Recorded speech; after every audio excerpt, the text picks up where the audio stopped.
Everybody, meeting's about to start. I don't eat gelatin. I have gelatin. But when I was a kid, I found that in a parking lot. I spent 2 years sniffing it randomly because I thought it was like a strong. Meeting starting, everyone. Excuse me. Which is very weird. You gotta speak up, buddy. Yeah. Okay, sorry. Good evening, everyone. May we please rise to say the Pledge of Allegiance?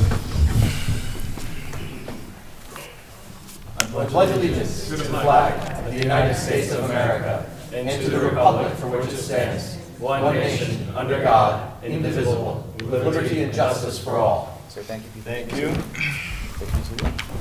Be seated.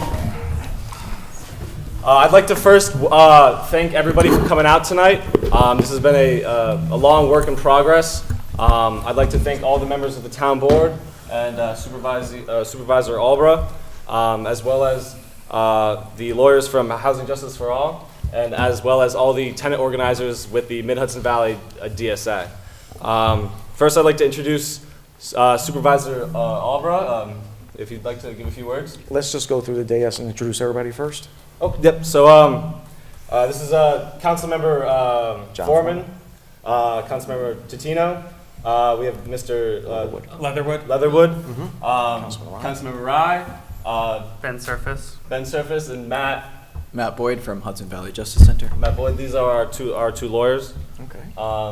Yeah. So thank you so much, everybody. What about these two? What about us? They're wearing red. How did you miss it? Did you miss us? Don't be nervous. This is Naomi and June. They are with the Housing Justice for All. Thank you, everybody. Who are you? My name is Adam Sunderbach. I'm a tenant organizer with the Mid-Hudson Valley DSA. And you're a longtime Fishkill resident? Longtime Fishkill resident. Born and raised? Born and raised. Proud Eagle Scout. I'm new to this. That's why you get to do this. Yeah, so I'd like to welcome Supervisor Albra to give a few words. Yeah, I'd just like to say thank you, everybody, for coming. I'd like to thank my fellow board members for voting to get this passed. And we'll get the meeting started right now. Adam? Thank you so much. Councilmember Foreman, do you have a few words? Yeah, just real quick, thank you for everybody for showing up tonight. We passed this a few months ago. There was some pushback from certain groups, and at the end of the day, I felt we did what was the right thing to do.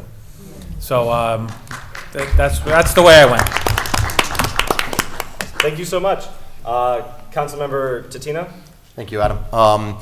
It's great to see people here to learn more about their rights given the recent passage of our tenant protection provisions that we've put in place. I do want to highlight that this was a truly bipartisan effort. In 2024, we had a 4-member board, 2 members from each of our main political parties, and it was a unanimous vote in favor of protecting renters and tenants here in the town of Fishkill. The irony is not lost upon me that I, a renter in my 30s, am not covered by these protections because I happen to rent from a private property owner who has 1 unit that they rent. But whether the law applies to me or not, the reality is that there are so many people, not just in Fishkill, but around our area and our country who, in this day and age, rent rather than own their homes. And while I think everyone here would love to see home ownership become a more attainable thing for future generations, in the absence of that, we need to make sure that people who are renting their homes have security, have the ability to have basic protections, and thanks to events like this, know what their rights are. So thank you, Adam and the DSA, for organizing. Thank you for all of the organizers who have been part of the process, organizing public support, making sure that people in our town were aware of what the town board was doing as we were adopting our good cause eviction law. And thank you to everyone who came out here to participate in the process. The more informed the public is, the better decisions they'll make in all aspects of life. So it's great to see everyone here. So it's funny, Foreman's a renter, Totino's a renter, and Cooper's a renter. So there are a lot of renters here in Fishkill. And, when we did the vote, half of them were renters on the town board. So. Yep. That's it. Cooper, would you like to say anything? Yeah, so it's nice to see everyone. So in the clerk's office, it really was like a pleasure getting the resolution, having to work and make sure it gets done properly. A little louder. Oh, so we worked with the town attorney. We were able to get the resolution brought onto the agenda, and we're able to publish and do the minutes for that. So it was a really good night when the community came out for it. All right.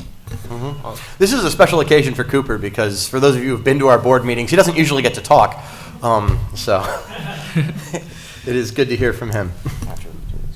And I'd like to, Councilmember Rye. I'll be brief.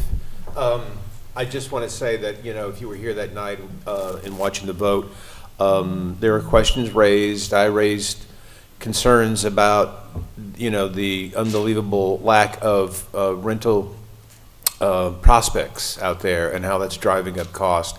So there are a lot of dynamics doing this, but at the end of the day, I came down on we've got to help our fellow citizens because it's just tough everywhere across this country. I know one day it'll turn around, but I'm glad we're a part of being a little help here at the town. Thanks. Thank you. I'd like Naomi, would you like to give some context on Good Cause? And then I'll pass it over. Yep. Is that all right? Okay. Thank you so much all for having us here tonight and for coming out to learn more about this law and what it's going to do for tenants in Fishkill. I just wanted to give a little bit of context of how we got here. Good Cause is eviction, which is the law that we're talking about tonight that was passed by the board in November after a campaign that many people in the room helped participate in. Was something that the state authorized towns and cities across New York to adopt in their state budget last April after many, many years of debating it. And why is it so controversial? Well, I don't think it should be because we know that we have a housing crisis. I think everybody in this room has experienced that housing crisis. And Good Cause is a pretty common sense thing, and our attorneys here are going to get into how it works and how you can use it in just a moment. But broadly what it does is give people an opportunity to say, actually, like, I should be able to renew my lease because I'm paying my rent and I'm not doing anything wrong. And that rent increase, that 50% rent increase, that 30% rent increase, that's really unreasonable. You're price gouging me. And I need the rent to be lower so that I can stay in my home. It doesn't say, the rent should never go up or that there aren't reasons that someone should be evicted if they're not able to pay rent or if they are breaking the law. But what it does is really set this basic standard that if you're paying your rent, you're following your lease, you should be able to stay in your home because renters deserve stability and security just like homeowners. And that is what we're trying to do with this law. That's why we campaigned to bring it here to Fishkill, and we were so excited that the board here was so receptive to that conversation, and we're excited to talk tonight about what it can do. Thank you so much, Naomi. And I'd like to give the floor to Matt and Ben. Thank you. Where they are. Matt and Ben, they are the attorneys with Housing Justice for All. So we are part of the Housing Justice for All Coalition. We work for the Hudson Valley Justice Center. So we're a nonprofit legal services organization here in the Hudson Valley. We have offices in Newburgh and Poughkeepsie. So I'm the supervising attorney of both of those offices. Matt is a staff attorney in that office. I will start by going through some basics of the law, who's covered, what the protections are, some of the exceptions, and then Matt is going to talk about some specifics of how tenants can use the law to assert those protections. So big picture, who is covered? We love to start by saying anybody who rents, except, right? So the law in general, it applies to all renters in the town of Fishkill unless you fall into one of a number of categories of exemptions. So the way this law is framed, what I'm going to go through is basically how you'll know if you're not covered. And if you don't fall into one of these buckets, then you are. So the big ones that were subject of some of the discussion here at the town board when the law was passed have to do with whether or not your landlord is considered a small landlord. And what that is defined at in the town of Fishkill is anybody who owns no more than one rental unit throughout the state of New York. So the reason that the town board set it at 1, at the request of organizers, is to make sure that the most people possible could benefit from this law. What it means basically is if your landlord, like Councilmember Totino's, really does only own 1 unit that they rent, then they are considered a small landlord, and you are not, as their tenant, subject to good cause. Anything else, if they have 2 rental units, 3, 4, you're covered, unless you live in a building with 10 or fewer units, and your landlord also lives in the building. Right? So this exemption is for what's called owner-occupied housing, where your building may have 9 units, way above the small landlord threshold, but the town council had no say in this. The state said, everywhere this is passed, for buildings where the landlord lives in the building, if there's 10 or fewer units, that whole building is going to be exempt because the landlord lives there. They should be given a higher level of property rights because they're living on the premises. So that's not something that town of Fishkill could change. That's just set in the state law. The next exemption, and this is another one that the town of Fishkill had some say in, is what the quote-unquote luxury deregulation is. I'm going to hazard a guess that nobody in this room is going to fall into this exemption, partially because it's very high, and partially because the town of Fishkill took it upon itself to make sure that that threshold was set really high so most people could be covered. What the town of Fishkill said is that if your rent is 345% of what HUD determines to be fair market rent, then that is such an exorbitant rent, such a luxury unit, that it should not fall under the good cause law. So for Dutchess County, for a 2-bedroom, you're looking at getting close to $6,000 a month. So if you're paying that, I'm so happy for you. What do you do for work? Let me know. Or you really need to live somewhere else. So that is another one of the exemptions. From those big 3, we start to get into some much more specific scenarios, which I can go into, but we would be here for a very long time. One of the other ones that we know will affect a large number of Fishkill residents is if you live in housing that is already subject to regulation, right? So if you live in housing where your rent is set based on your income, right? Whether it's Section 8 or other programs where the market rent for that unit might be $2,000, but every year you tell them how much you make and they calculate your portion of the rent to 30% of your income. Because those subsidies come with regulations on eviction, those properties are exempted from good cause because you have other protections. It's not that we're leaving those tenants to the wolves, it's that you're already covered by other protections through those subsidies. The same is true for properties that receive tax credits from the federal government. Though receiving those tax credits comes with regulations they have to follow. So those are going to be very specific to particular properties, particular tenants. If you are concerned you may be one of those tenants, our advice, and you're going to hear us a lot tonight, is just talk to us one-on-one, because you may fall into a very small bucket of exemptions, and we're happy to talk you through them. But in general, if you don't fall into those big 3 and you're not receiving a subsidy from something else or another regulation, you're going to be covered by the good cause law. I'll pause. Are we doing questions at the end? We- Yeah. Just let's say somebody has a complaint. How do they file a complaint? For like somebody not following. Somebody the law? went 15% instead of 10%. What do they do? Okay. So one of the protections that is being alluded to is the protection against unreasonable rent increases, right? So these are the 2 big ones. So the unreasonable rent increase says if your landlord raises your rent above, and this is kind of technical, but it's 5% plus current CPI, which is Consumer Price Index. And right now for Dutchess County, I think Matt just looked it up, it's 8.79 is the total. Correct. So 3.79 CPI plus 5% gets you 8.79%. That is the reasonableness threshold. If your rent increase is under 8.79%, this law says that's reasonable. Now that may not feel reasonable. There are a lot of situations where it wouldn't be reasonable, but that's the threshold you have to be above in order for you as a tenant to have the right to challenge that rent increase. And the way that this law is set up, and again, the town of Fishkill had no say in how this was set up, but basically, if it's above that threshold, you can say, landlord, I'm going to pay my old rent, and I'm going to let you take me to court for that increase, and I'm going to ask the judge to decide whether it's reasonable or not. So it does give you you have the legal right to say, that's an unreasonable rent increase, I'm not going to pay it. The landlord still has the right to say, it is reasonable, if you don't pay it, I'm going to evict you. And then that question gets decided by a judge.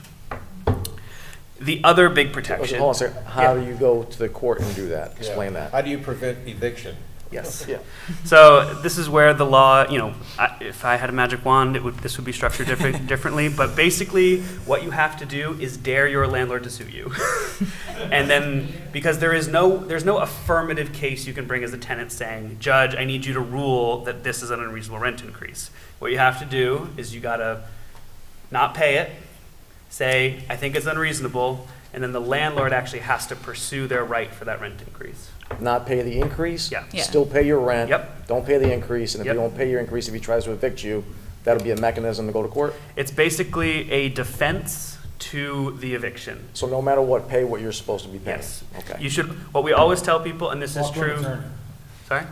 Talk to an attorney. Oh, absolutely, yes. Pay your standard rent, pay whatever you were paying before the increase, save the money that they're asking for in the increase, set it aside, because a judge could find that it's reasonable. And Matt's going to talk a bit about that threshold. But if you want to dispute the reasonableness, you should withhold the increase amount, set it aside, and then when if your landlord pursues you in an eviction, the fact that it was an unreasonable rent increase can be a defense that you can raise.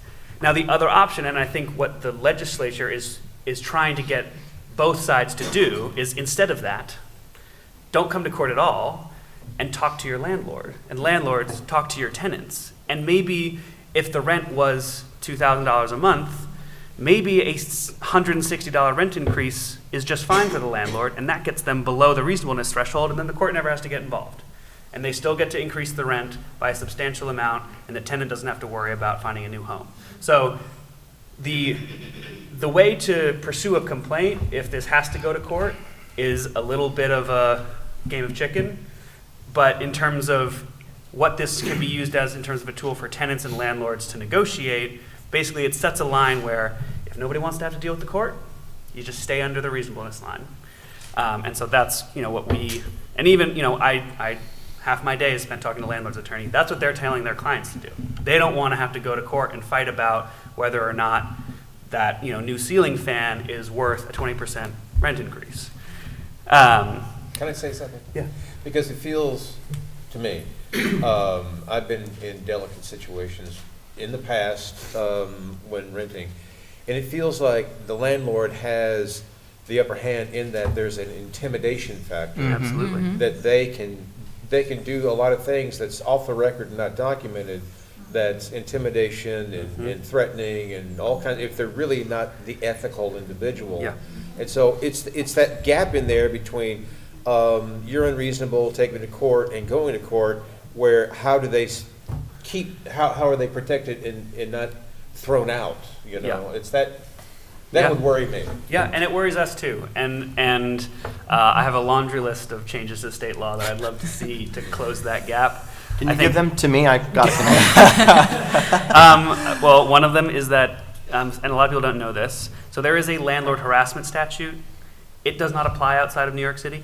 It doesn't. It's almost as if landlord harassment doesn't occur outside New York City. The law explicitly says in cities of more than 1 million people, and then it goes through what landlord harassment is and the consequences for it. So it just doesn't apply here. But that's a little bit off topic. In terms of closing that gap between the vulnerability tenants face and the power that landlords have, which we see it all the time. There is illegal lockouts are a Class A misdemeanor and subject to civil penalties. So if a landlord actually does lock you out of your home without taking you to court first, they can actually face up to a year in jail. We're still working on actually getting a DA to do it, but it is on the books. But the other thing is that the other half of the good cause law gives tenants a lot more power in these conversations, because up until this law was enacted, if a tenant, let's say, had legitimate complaints about the way the rent was going up, had legitimate complaints about repairs that needed to be made, A landlord could say, I hear you, it's been really nice. In 90 days, I'd like to see you gone. And there was nothing a tenant could do about it. Now, that conversation between tenant and landlord has to happen in the context of, if that tenant's paying the rent and abiding by the lease, that landlord is gonna have to renew the lease anyway, and so they might as well sit down with that tenant and work it out. Now, there are cynical actors, they're not all gonna do that, and we're not naive to that fact.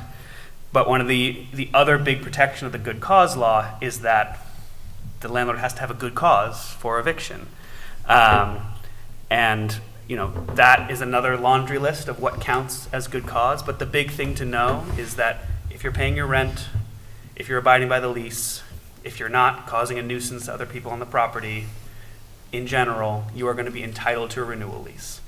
And if your landlord wants to terminate your lease, they're going to have to make allegations and prove them in court within a certain set of exceptions to those good cause protections. Is there, pardon me for diving in there. No? Anyway, can a landlord say, oh, okay, I'm going to do a 6-month renewal? Can they do 6-month renewals and therefore bump it up every 6 months beyond that increase that you said is allowed by law?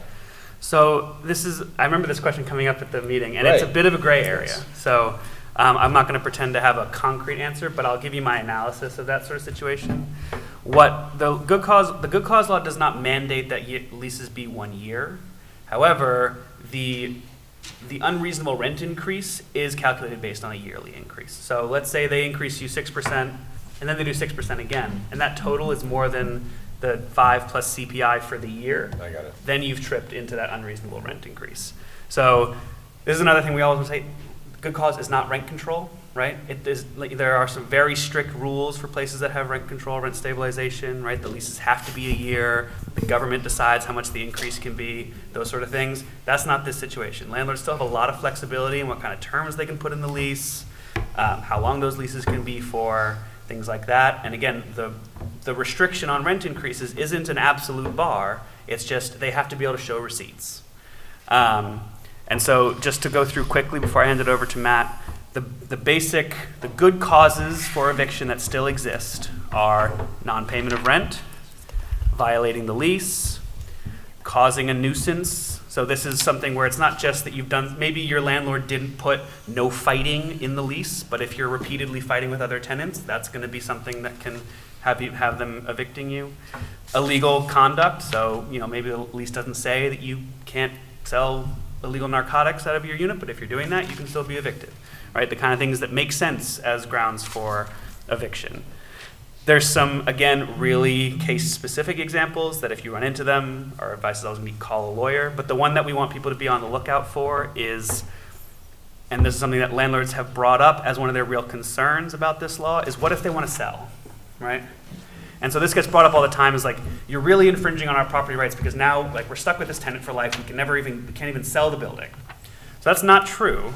What the law says is a landlord can choose to take your unit or home off the rental market. Basically, they can't say, I don't want to rent to you anymore, but they can say, I don't want to rent to anyone anymore. So if a landlord wants to sell their property and they want to get it vacant so they can get a premium when they sell it, they can say, it's been great, I'm not renting this to anybody anymore, I'd like you to move out. And that's perfectly legal. So, we're on the lookout for people doing that in bad faith, but in general, there's a lot of landlords who feel like, I'm stuck with this tenant for the rest of my life, I can't even retire, and that's not true. So I just have been, I've been trying to clarify that for people as I go around. So now I've talked for a while. Before we move on, I do have Yeah. one question of clarity. You mentioned that non-payment of rent is a valid cause for eviction. In the event of a dispute between the tenant and the landlord over the amount of a rental increase, if the tenant pays what they had previously been paying prior to that increase for rent and was withholding the increase, if the judge were to determine that the increase was reasonable, would that constitute non-payment of rent and be cause for eviction? Yes. Yes, it would. And so that's why we advise people, again, in a world in which this is possible for you, because sometimes these rent increases come really out of nowhere. But if you are in that situation, try and set aside the money that they're asking for in the increase. Because in It shows that you're acting in good faith. In the event that the increase is determined reasonable, you can say, I wasn't paying it, but here it is, I've got it. And one we of the can things do about this moving all, forward. yes, exactly. And one of the things about all non-payment cases is, in any non-payment case, if you pay the money owed, you can't be evicted. And so that still applies here, right?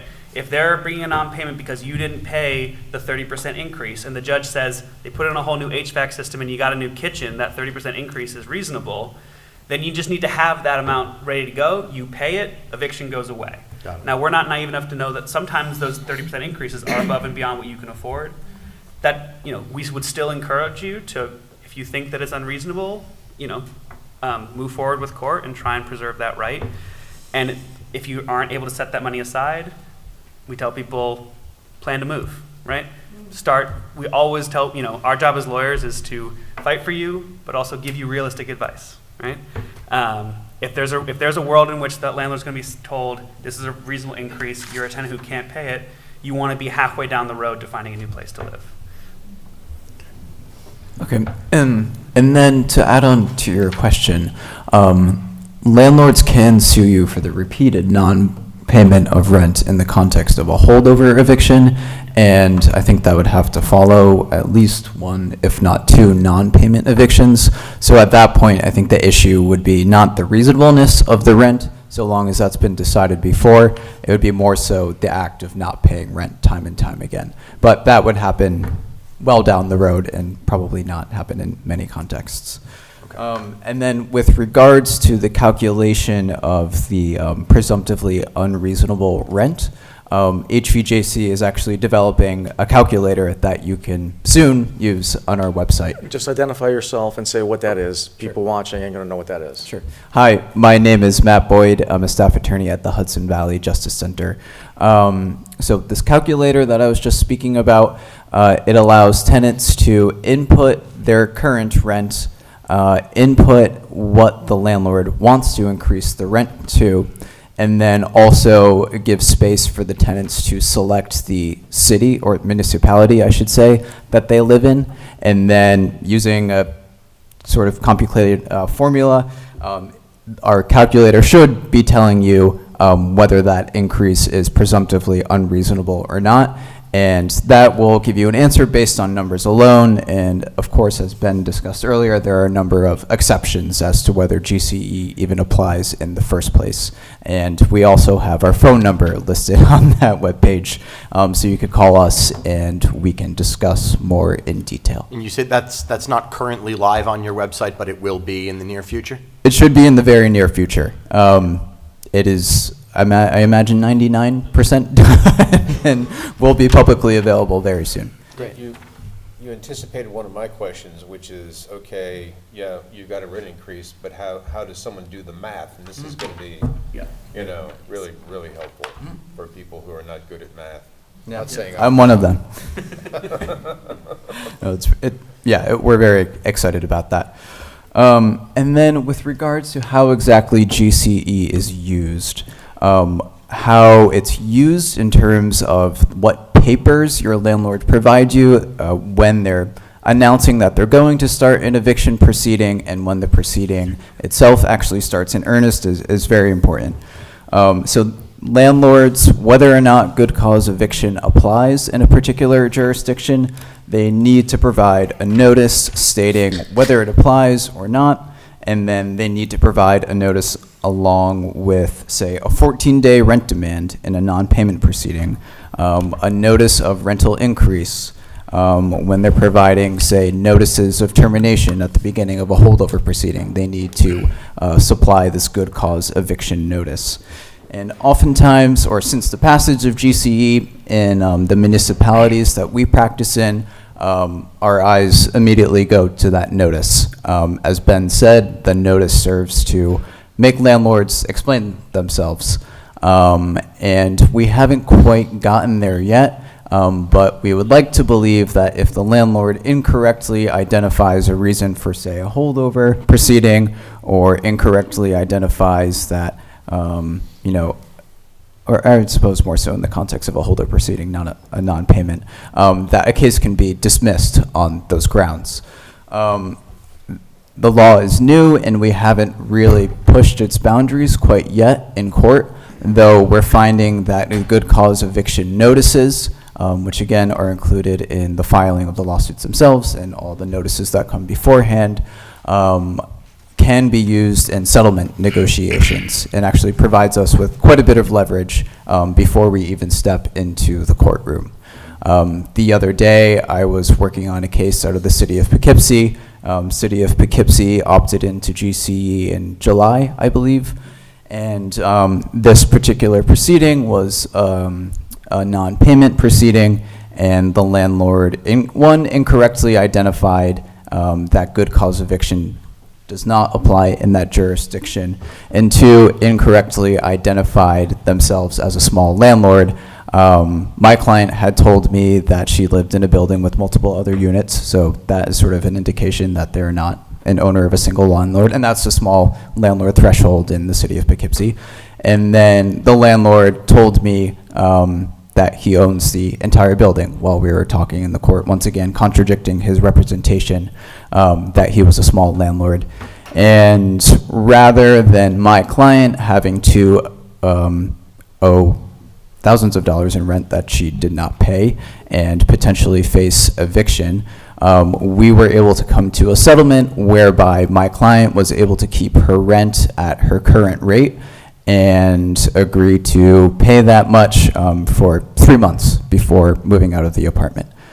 So even before, excuse me, even before we got in front of a judge, before we filed any papers, which we would have done had settlement negotiations broken down, we were able to come up with like a very neat solution for our clients.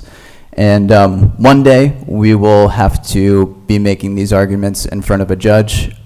We have some written decisions from judges at this point.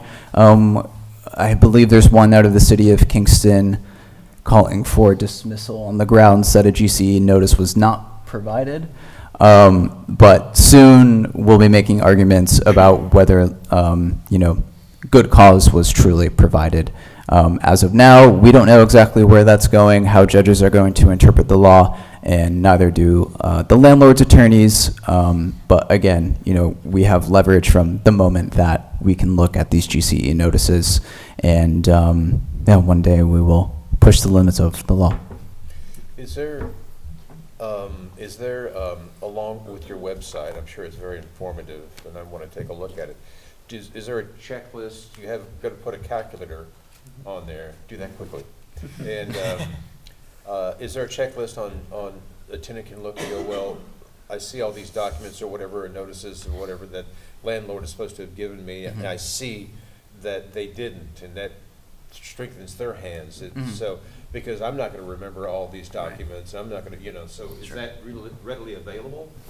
I believe so. On the court's websites, there should be good cause eviction notices, which It's on will the court, not your website? Yeah. not it's a our good idea website. for It is us. a Yeah. course. There's something like that on our website, but you gave me a good idea. I'll update it and make it better. But One thing that might be useful, given that landlords are misidentifying themselves as exempt from the rule, if you've got the reasonableness calculator, maybe there should be a "Am I a small landlord?" calculator.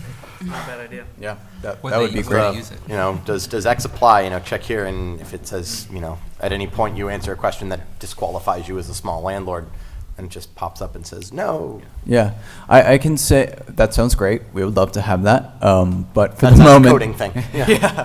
for the moment, we often consult the Dutchess County Parcel Access website to determine who owns what building. That's one of our favorite websites. Yeah, we're on there all the time.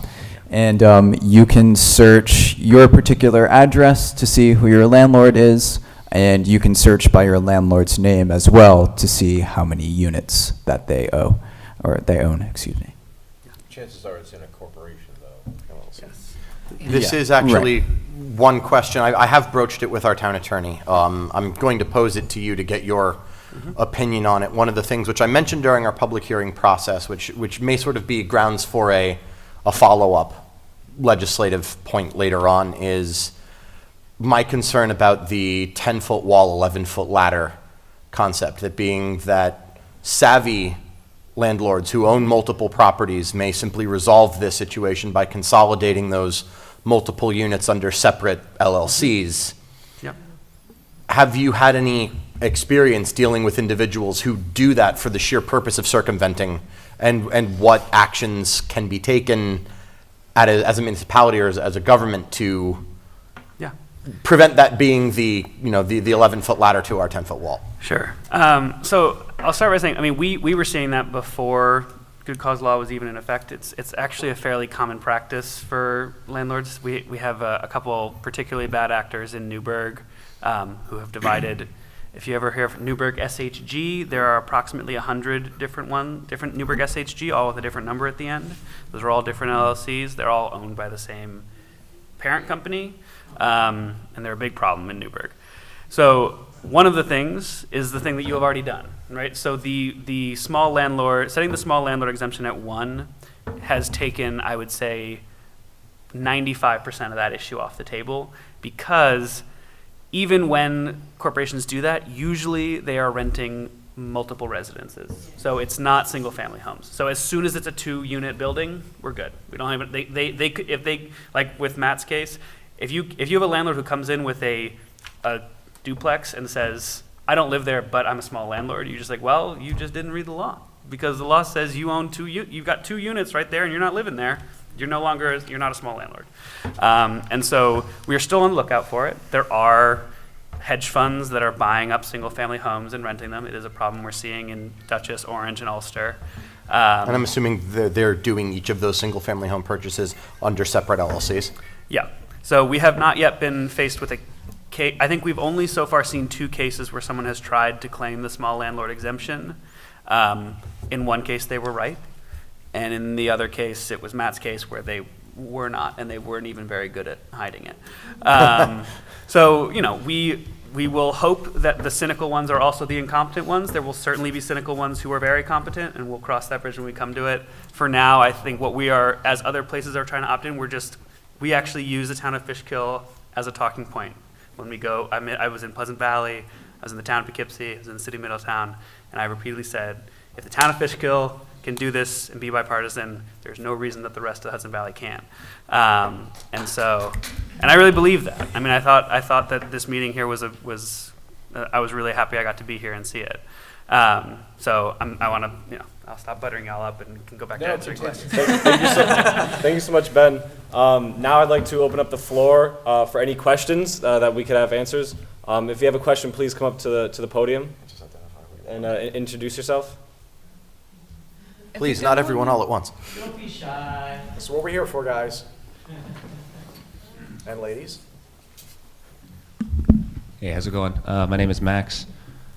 Pretty straightforward question. If a unit charges an amenities fee, is the rent, as the increase is calculated, is that before the amenities, any other fees like that? It's just the base rent, or is it what you pay?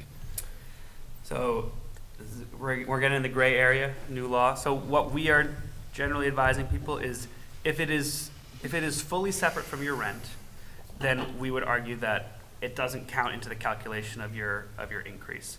A lot of times what leases will do is they'll try and say, these are additional rent charges. If they're going to put, and the reason they do that is because in general, you cannot be evicted for not paying rent. And so landlords like to make all kinds of things part of the rent so that if you don't pay it, they can evict you for it. So if they do that, what they sign themselves up for is that those charges are now also subject to that increase. This would be our argument. We haven't gotten to test this yet. The law does not get into that specifically. But if they're saying, like, your rent is $11.50 and you have a $50 cable charge, and that's totally separate, then that we would say is separate from the rent. If the cable charge doubles, that's not something you're going to be able to raise an unreasonableness claim around. But if they're charging both of those things together and saying, we provide cable and there's an additional rent charge of $50 for that service, if the rent goes up, they might try and say it's reasonable because their cable service went up, but they're going to have to prove that in court. Thank you. Thank you so much, Max. Is there anybody else?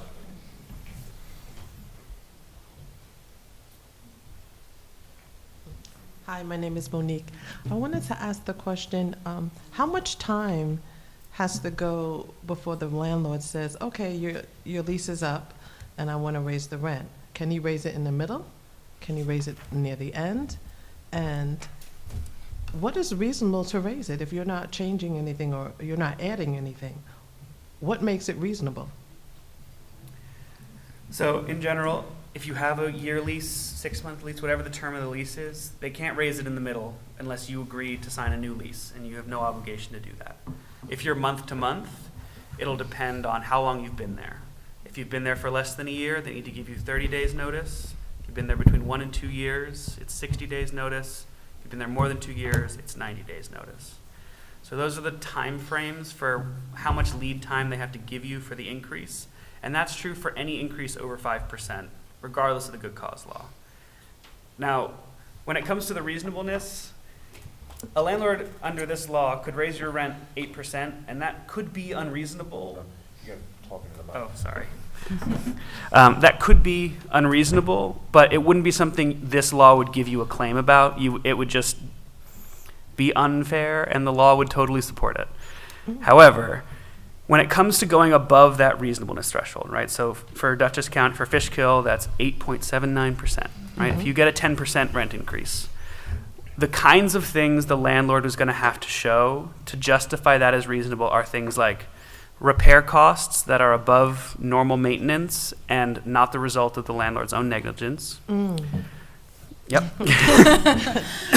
But then it can also be increased property taxes, increased insurance premiums, upgrades that you as a tenant are experiencing the benefit of. So they can't say, oh, I did a renovation in 2C, 3B's got to pay 10% more. But if it's, I did an entire upgrade of the HVAC system, then that's something that can be passed on to the tenants. Wow. Now, the thing to keep in mind is, let's say they give you that 10% increase, and you haven't seen any of that work. Right. You then have the ability to say, I'm not paying that, I think that's an unreasonable rent increase. If the landlord really thinks they can prove it's reasonable, they're gonna have to show up in court with the receipts, the bill of sale for the new HVAC unit. Right. Something to say they actually laid out this expense. Some proof, some receipts. Some proof, exactly. Thank you. Thank Yeah. you so much. Thank you so much. And thank you for having this. Our pleasure. Are they really going to go to court over 1.21%? Well, we would hope not. Right. But who knows? Yeah. Hello, my name is Carolyn, and I also thank you for hosting this. I wanted to know if you had lists of developments in Fishkill that do qualify. And I'm thinking about my own because there are 3 buildings, number 7, number 9, number 11. They're together, but if you go through them individually, it's 6 units per. Okay.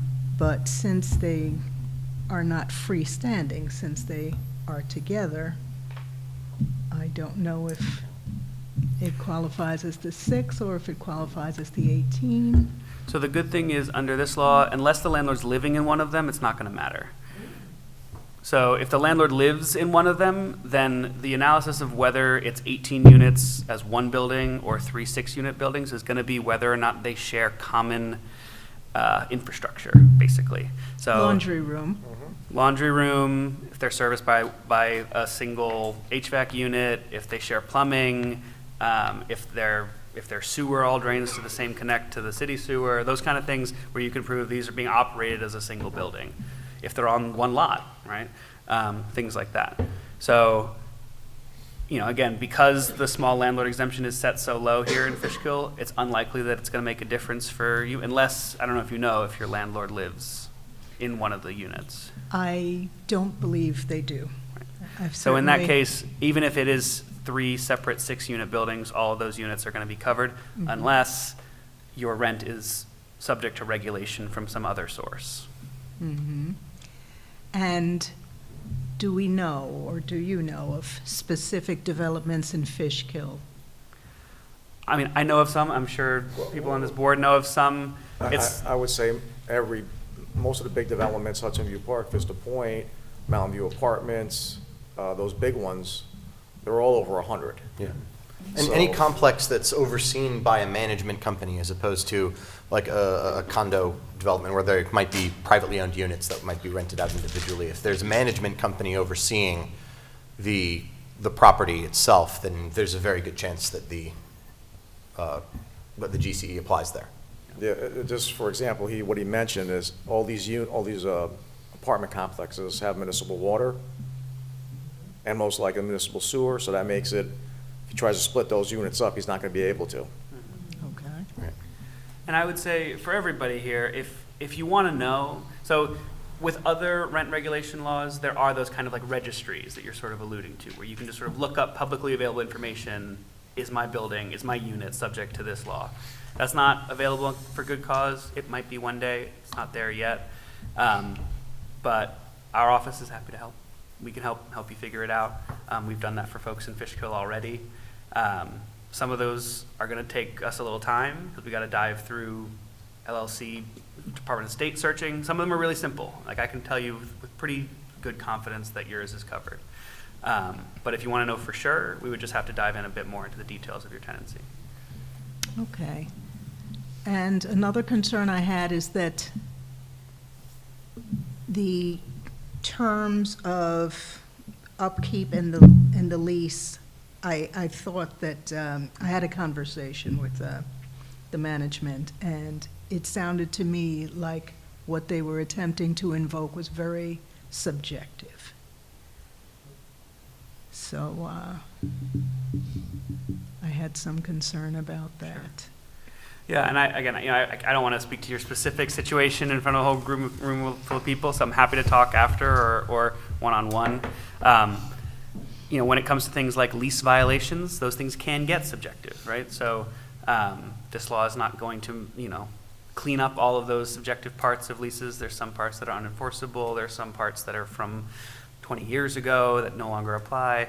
Every lease has its own intricacies, and we're happy to get into the weeds on those, but I won't do that to you on camera. Thank you. Thank you so much. Is there anybody else who would like to come up and ask some questions? Yeah, I just had a general question, not for myself, but maybe for other folks in the room. So if I was a tenant and I was looking for assistance, what sort of services does the Hudson Valley Justice Center provide? And what kind of fees? What kind of fees? How do we get in touch with y'all? So we charge $1 million an hour. Yeah. Our services are free. You have to go through an intake, and we have an income threshold that has to be met in order for us to provide full representation services. I think we're happy to provide advice to just about anyone. And then in terms of the services that we provide full representation in eviction cases on the basis of the non-payment of rent, or in holdover cases where the landlord is alleging some sort of substantial violation of the lease and they want to terminate your tenancy. And then another recently passed law that enhances tenants' rights in upstate New York is Article 7D of the Real Property Law. And what that law allows is for tenants to affirmatively sue their landlords for repairs. And they can seek an order to correct, they can seek monetary damages, and any other relief that the court may see fit. And we've brought a couple of those cases recently. Those are similar to good cause in that we don't know exactly what courts think of this yet, but it is a new tool in our tool belt, and we're happy to use it. How do we get in touch with you guys? I have a business card. And then we have an intake line number listed on a flyer here. Okay, yes, thank you. Our intake line number is 914-308-3490, extension 4. It should be on the flyer that you got on your way in. Can you say it again? It is 914-308-3490, extension 4, and it's on the flyers.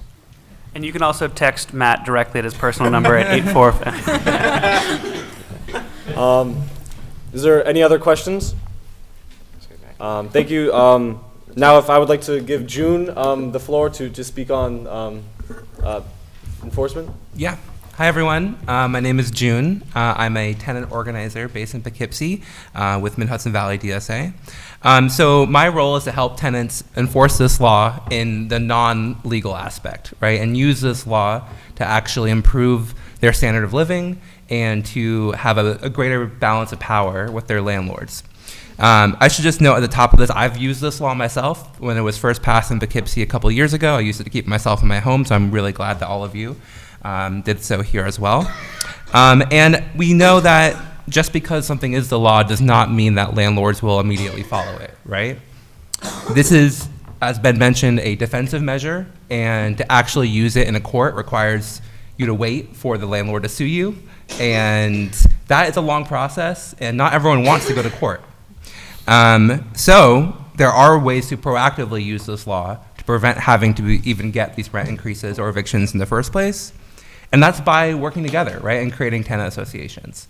There have been a lot of examples of this, both throughout the valley and in the city, of tenants coming together and using this right to demand changes in the property and also to proactively deal with potential rent increases.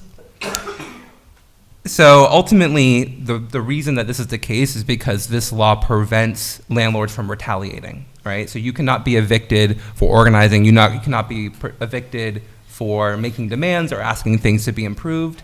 So on top of this law allowing you all to talk to your landlords proactively and talk about the fact that you have good cause eviction and that they can't increase your rent over this %, it also gives you the ability to work with your neighbors and make demands such as the quality of living, right? If there's lots of issues in your complex, even if they aren't legally protected or binding or even in your lease, you have power together. And ultimately, if you come together, you have way more power than your landlords because their income comes from you. So I just want to ask 2 quick questions before I cede the floor. From all the folks here, can you raise your hand if you feel like your landlord might try to raise their rent over the legal amount? No? Oh, yes. Okay. Okay. Can you raise, and then my second question is anyone here worried about the living conditions at your complex? Yeah. Okay, well, those are things that a tenant association can help you deal with, right? And it's basically just talking to your neighbors, coming together, making some demands, and asking your landlord. And my role is to sort of help tenants figure out how to do that, give them some basically the plan, the blueprint, and to support them in creating associations in their complexes. So that's what I do. If you are interested in learning more and potentially organizing in your building, I'm happy to talk to you more. I will be sitting at the table over there on your way out, so please come and say hi to me. I'll put a star next to your name, and I'll be following up with you. For anyone who is watching on the video, you can always email us at housing@mhvdsa.org, and we will respond to you promptly. Again, that is housing@mhvdsa.org. Thank you so much for your time, and I'm here to help, and together we have way more power than you even know. So thanks for coming out tonight. Thank you so much, June. And thank you, everybody, for coming. That's all we have for you. Thank you to the Town of Fishkill and to the board and to Housing Justice for All and the attorneys. Of course. Thank you all for coming. Thank you all for coming. Adam. Thank you. Thank you, Adam. Thank you, Adam. You can still do it.